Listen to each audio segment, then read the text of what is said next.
شهر رمضان الذي أنزل فيه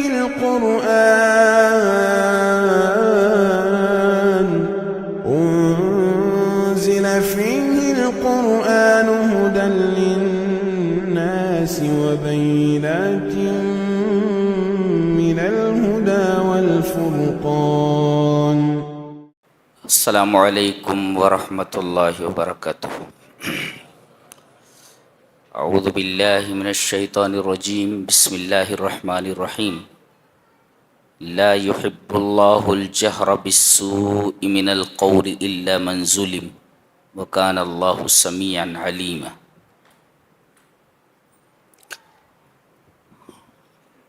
چھٹے پارے کی تفسیر کا خلاصہ پیش کیا جا رہا ہے. اس پہلی آیت میں ایک اہم معاشرتی مسئلہ بیان کیا گیا ہے، وہ یہ کہ اللہ تعالی کو یہ بات بالکل پسند نہیں ہے کہ کوئی کسی کی برائی، خامی اور عیب کو لوگوں کے سامنے بیان کرے.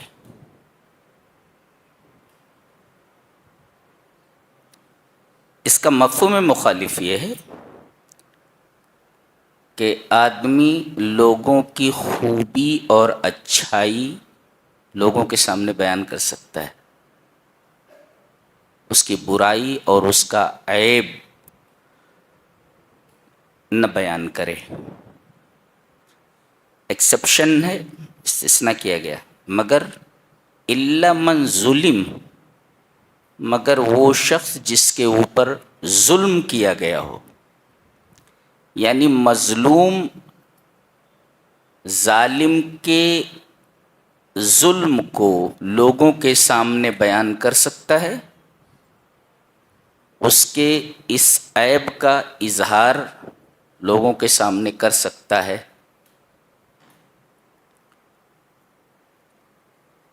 اور اسی دائرے میں یہ مسئلہ بھی آتا ہے کہ آپ نے کسی کو کوئی رقم دے رکھی ہے اور اس کے پاس اس رقم کو ادا کرنے کی طاقت ہے اور وہ ٹول مٹول کر رہا ہو. نبی کریم صلی اللہ علیہ وسلم کی حدیث ہے کہ مطل الغنی ظلم، کہ غنی آدمی، مالدار آدمی کا ٹال مٹول کرنا یہ ظلم ہے. تو اگر آپ کے اوپر کسی کی بقایا رقم ہے تو آپ اسے ادا کر دیں، ٹال مٹول نہ کریں، اس لیے کہ یہ ٹال مٹول کرنا یہ ظلم کے دائرے میں آتا ہے. ایک حدیث ہے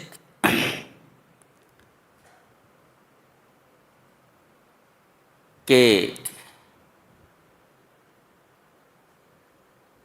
ایک ام المومنین کی ایک چیز چوری ہو گئی، سرق شیء، ایک چیز چوری ہو گئی تو وہ چور کو بددعا دینے لگیں.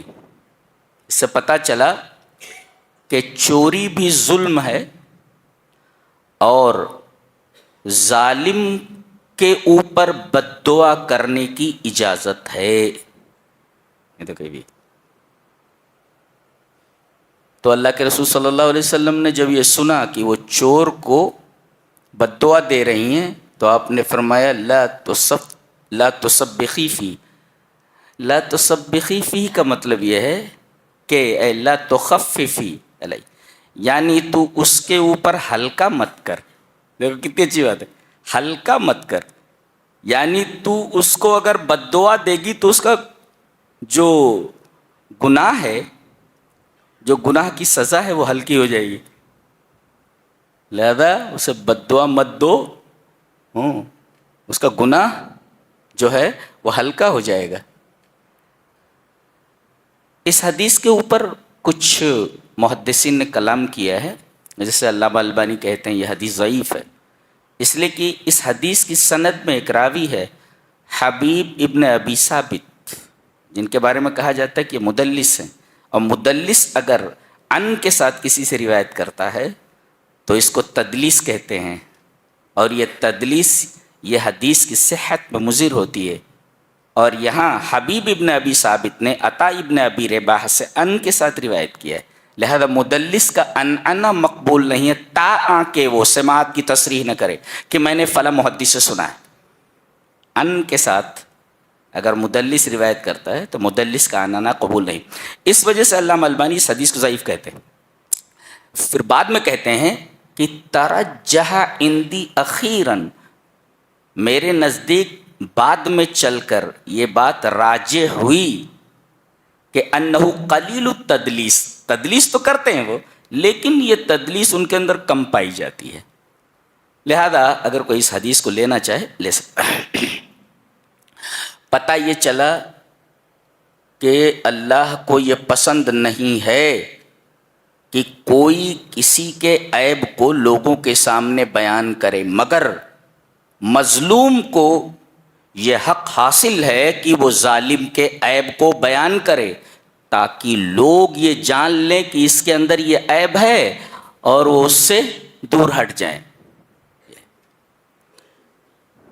آگے جو صفت لائی گئی اللہ کی وہ قابل غور ہے، وَكَانَ اللَّهُ سَمِيعًا عَلِيمًا۔ اللہ اکبر، اے مظلوم تیری آواز کوئی سنتا ہو یا نہ سنتا ہو، تو کسی آدمی کے پاس گیا اپنا مسئلہ لے کر کے، وہ تیرے مسئلے کو سن کر حل نہیں کر رہا ہے، عدالت میں بھی گیا لیکن جج تیرے مسئلے کو حل نہیں کر رہا ہے، تیرے مسئلے کو کوئی سن ہی نہیں رہا ہے، اللہ نے فرمایا کوئی سنے یا نہ سنے ہم سن رہے ہیں، وَكَانَ اللَّهُ سَمِيعًا عَلِيمًا، ہم سن رہے ہیں اس کو، کتنی بڑی بات ہے، علیمہ، اور ہم جانتے ہیں۔ جاننے کا کیا مطلب؟ تمہارے اوپر کتنا ظلم کیا گیا ہے وہ بھی ہم جانتے ہیں، اور ہم یہ بھی جانتے ہیں کہ تم جھوٹ بول رہے ہو یا صحیح بول رہے ہو۔ وَكَانَ اللَّهُ سَمِيعًا عَلِيمًا۔ تو آدمی کسی کے عیب کو ظاہر کر سکتا ہے، لیکن ایک آپشن رکھا گیا، ان تبدو خیرن او تخفوہ او تعفو عن سوء فإن اللہ کان عفوا قدیرا، اگر تم اس کے عیب کو نہ بیان کرو اگرچہ تمہارے اوپر ظلم ہوا ہے تو یہ تمہارے حق میں بہتر ہے، اور وہاں اللہ کی صفت لائی گئی کہ وہ عفو ہے۔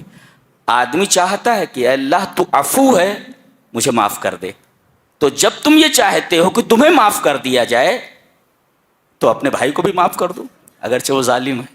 دیکھو کتنی اچھی بات کہی گئی، یہ ہے اسلام، اس کو اسلام کہتے ہیں۔ اس کے بعد آگے ایک اور مسئلہ بیان کیا جا رہا ہے، ایک ہے کوئی یہ کہہ دے کہ میں اللہ کو بھی نہیں مانتا رسول کو بھی نہیں مانتا، کافر ہے۔ ایک کوئی آدمی یہ کہے کہ میں اللہ کو مانتا ہوں مگر رسول کو نہیں مانتا، یعنی قرآن کو مانتا ہوں لیکن حدیث کو نہیں مانتا، وہ بھی کافر ہے۔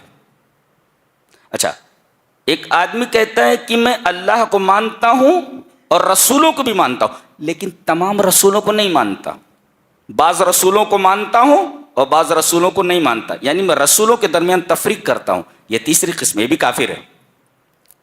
آخر میں چوتھی شقیہ بچی، جو لوگ اللہ پر بھی ایمان لاتے ہیں اور اس کے رسول پر بھی ایمان لاتے ہیں یہ حقیقی مومن ہے، اور وہ تینوں پہلے کے وہ حقیقی کافر ہیں۔ اس میں کہا گیا ان الذين يكفرون بالله ورسله ويريدون ان يفرقوا بين الله ورسله ويقولون نؤمن ببعض ونكفر ببعض ويريدون ان يتخذوا بين ذلك سبيلا اولئك هم الكافرون حقا، جی یہ پکے کافر ہیں۔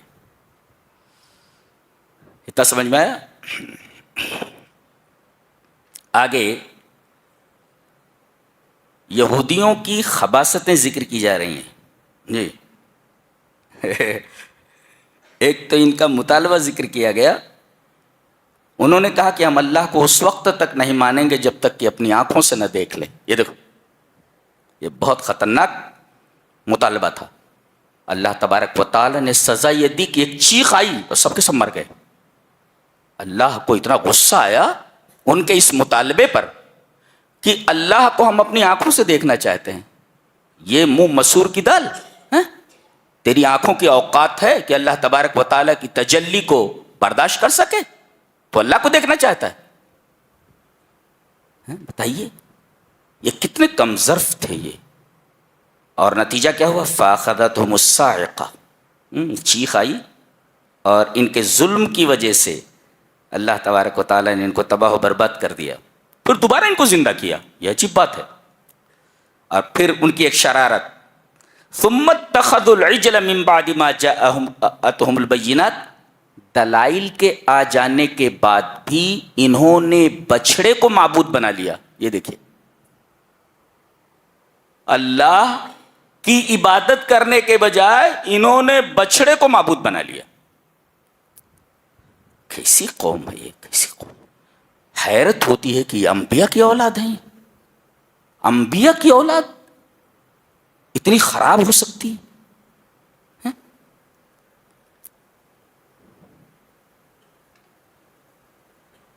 اور آگے ایک شرارت اور بیان کی گئی. کہا گیا تھا ان سے کہ ہفتے میں ہر دن تم کاروبار کر سکتے ہو، سنیچر کا دن اللہ کے لیے خاص کر دو، تم کاروبار نہیں کرو گے. اور یہ دریا کے کنارے رہتے تھے. اللہ تبارک تعالیٰ نے ان کو آزمایا. 7 دن مچھلیاں ساحل کے کنارے سے اس طرح غائب ہو جاتی جیسے گدھے کے سر سے سینگ. مچھلیاں دکھتی نہیں تھیں. اور سنیچر کے دن سر ساحل بڑی بڑی مچھلیاں لوٹتی نظر آتی تھیں. اب ان کے منہ میں پانی آ گیا. یہ ہر امتحان میں ناکام ہوئے. تو انہوں نے کیا کیا؟ ڈائریکٹ انہوں نے مچھلیاں سنیچر دن پکڑنا شروع نہیں کیا، بلکہ انہوں نے ساحل سے جو ہے راستہ بنا کر کے آگے گڈھے کھود دیے. اب جب پانی چڑھتا تو مچھلیاں اس راستے سے جس کو انہوں نے کھودا ہوا تھا اس سے چل کر ان کے گڈھوں میں آ جاتی. پھر یہ جانے کا راستہ بند کر دیتے تھے اور اتوار کے دن مچھلیوں کو پکڑ لیتے تھے. وہ آگے آئے گا. اس طرح انہوں نے ہیلا کر کے اللہ تبارک و تعالی کی ایک حرام کردہ چیز کو حلال کر لیا.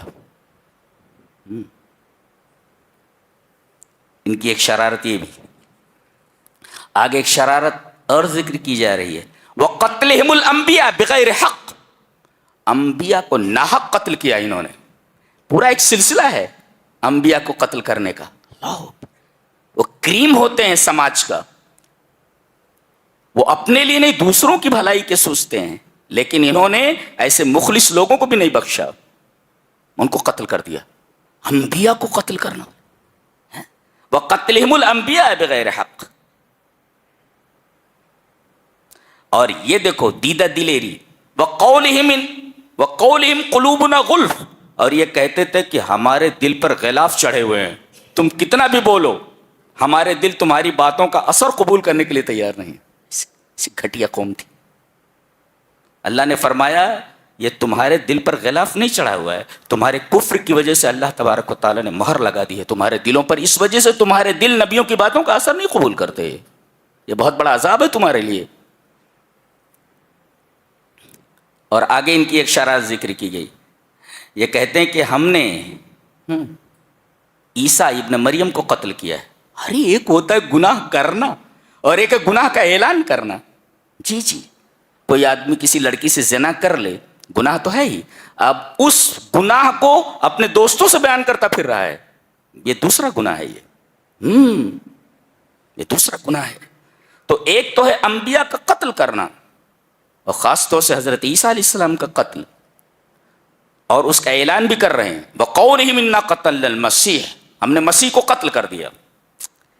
ایک اور شرارت ان کی وَقَوْلِهِمْ عَلَى مَرْيَمَ بُهْتَانًا عَظِيمًا، انہوں نے مریم کو زانیہ کہا کہ بغیر باپ کے بچہ کیسے ہو سکتا ہے، اس نے کہیں زنا کرایا ہے. حضرت مریم پر انہوں نے زنا کا الزام لگایا. اور جب یہ کہا کہ ہم نے عیسیٰ علیہ السلام کو قتل کر دیا ہے تو اللہ اس کے جواب میں کہتا ہے وما قتلوہ وما صلبوہ ولکن شبہ لہم. انہوں نے اپنی تمام تر کوششیں عیسیٰ علیہ السلام کے قتل کرنے میں لگا دی لیکن حضرت عیسیٰ علیہ السلام کو قتل کرنے میں ناکام رہے. ہوا کیا؟ ابن عباس کی روایت ہے کہ جب عیسیٰ علیہ السلام کو یہ پتہ چلا کہ لوگ میرے قتل کے در پہ ہیں اور حکومت کے کارندے مجھے پکڑنے کے لیے آ رہے ہیں تو اپنے صحابہ کے پاس گئے. جی خرج عیسیٰ علی الصحابہ، اپنے صحابیوں کے پاس گئے. وہ ایک گھر میں 12 لوگ تھے، 12 حواریین تھے آپ کے ساتھی.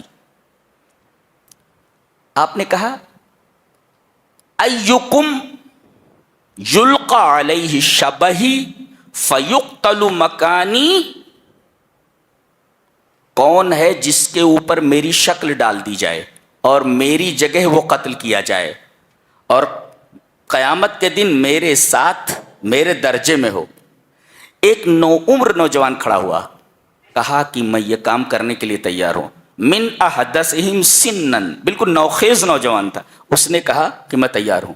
اللہ تعالیٰ نے حضرت عیسیٰ علیہ السلام کی شکل اسے دے دی اور جب کارندے حکومت کے آئے تو دیکھا کہ عیسیٰ یہی ہیں اور عیسیٰ کی جگہ پر اس نوجوان کو قتل کر دیا گیا اور حضرت عیسیٰ علیہ السلام کو من روزنۃ البیت، گھر کی کھڑکی سے آسمان پر اٹھا لیا گیا.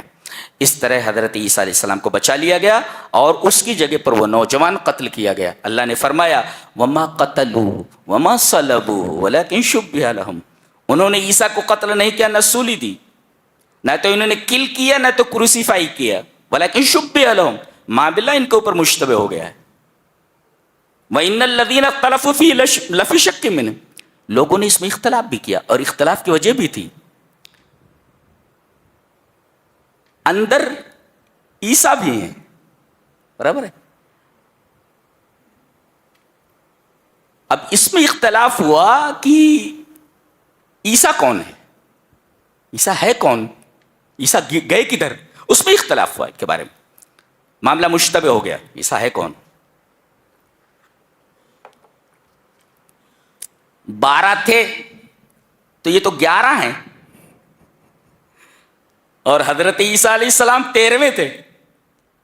تو اگر یہ نوجوان یہ عیسیٰ ہیں تو حواری کدھر گیا، اور اگر یہ حواری ہے تو عیسیٰ کدھر گئے. جی اس لیے کہ اندر 12 ہی تھے، لوگوں نے بتایا کہ اندر 12 ہیں اور حضرت عیسیٰ علیہ السلام کو لے کر 13 ہیں. اسی وجہ سے اختلاف ہوا اور آج تک وہ اختلاف باقی ہے. وَإِنَّ الَّذِينَ اخْتَلَفُوا، اگر یہ عیسیٰ ہے تو وہ حواری کدھر گیا 12واں، اور اگر یہ حواری ہے تو عیسیٰ کدھر گئے، یہ اختلاف موجود ہے. وَإِنَّ الَّذِينَ اخْتَلَفُوا فِيهِ لَفِي شَكٍّ مِّنْهُ مَا لَهُم بِهِ مِنْ عِلْمٍ إِلَّا اتِّبَاعَ الظَّنِّ، یہ صرف اٹکل پچھو مار رہے ہیں، حقیقت کا انہیں علم نہیں ہے. وَمَا قَتَلُوهُ يَقِينًا، یقینی طور پر انہوں نے حضرت عیسیٰ علیہ السلام کو قتل نہیں کیا ہے. یقین کا مطلب ہوتا ہے کہ قطعی 100%، 100% قطعی، بالکل سب، اس کو کہتے ہیں یقینی. اللہ تبارک تعالیٰ نے فرمایا کہ 100% یہ بات یقینی ہے، یہ بات ثابت ہے کہ تم عیسیٰ علیہ السلام کو قتل نہیں کر سکے. پھر کہاں گئے، بر رفعہ اللہ الیہ، اللہ نے انہیں اپنی طرف اٹھا لیا. جی آگے بتایا جا رہا ہے، اب قرب قیامت میں اتریں گے وہ. وَإِن مِّنْ أَهْلِ، ایک نقطہ بتایا ہے، وَإِن مِّنْ أَهْلِ الْكِتَابِ إِلَّا لَيُؤْمِنَنَّ بِهِ قَبْلَ مَوْتِهِ، ہر اہل کتاب جنہوں نے عیسیٰ علیہ السلام کا انکار کیا ہے، جب وہ مرتا ہے تو اپنے مرنے سے پہلے حضرت عیسیٰ پر ایمان ضرور لاتا ہے. یہ عجیب بات کہی جا رہی ہے، اس لیے کہ ملک الموت کو دیکھتا ہے، لیکن اس وقت یہ ایمان استقرار ہے، اور ملک الموت کو دیکھنے کے بعد ایمان معتبر نہیں ہوتا. جی اس لیے کہ موت کے وقت حقیقت کھل جاتی ہے. سب آدمی حیران رہ جاتا ہے، ارے میں دنیا میں الجھا ہوا تھا، یہ کیا ہے، یہ کیا ہے، یہ کون سا جہان ہے، یہ کون سے لوگ ہیں یہ آ رہے ہیں. ہم لوگ بھی 2-4 ہونے والے ہیں، ابھی دکھائی نہیں دے رہے، وہ دکھائی دیتے ہو، آتے ہو. روح کو لے جانا ہے نا تو آتے ہی ہو.